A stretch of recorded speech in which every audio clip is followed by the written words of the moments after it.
Well, here at home, those who put their lives on the line every day were joined by family, friends, and neighbors in honoring the victims of September 11th. Ceremonies commemorating the nearly 3,000 lives lost held throughout our region. NBC 26's Billy Wagner was there and joins us live at 5 with a closer look.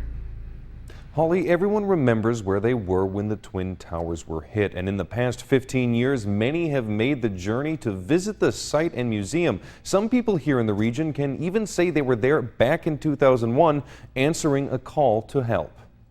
For retired Red Cross volunteer Howard Porter of Appleton. Well, it happened on a Tuesday. Who got the call on this day 15 years ago to travel to New York. But they had trouble getting people out because of all the airlines shut down. The days immediately following 9/11 around Ground Zero were filled with confusion, along with an undying determination to help. People would bring like combs and toothbrushes down for the DNA. When Porter wasn't busy gathering DNA samples for testing of victims' remains, he says he was talking to victims' families, many of whom never said goodbye. So that's her last memory of him, is arguing about some trivia thing, you know how it goes. And then the other one was a woman that had 2 grade school age boys with her, and she just started crying because she said, I never had a chance to say goodbye. For a long time after that, I made sure I said goodbye to my wife.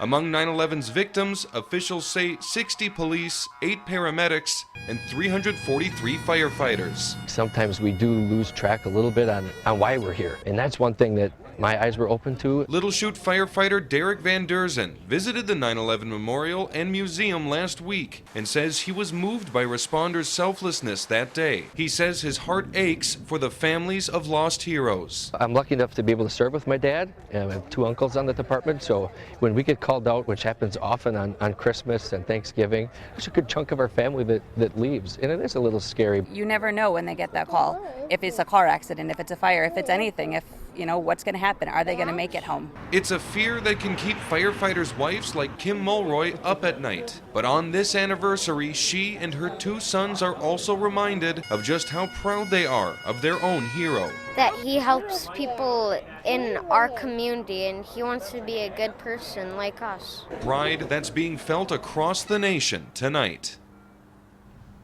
Now, those events honoring the 15-year anniversary of 9/11 were held in Little Chute and Greenville this morning. Other memorials, including 2,976 American flags at Forest Junction's Fire Department, will continue into the week. Keeping you connected, Billy Wagner, NBC 26.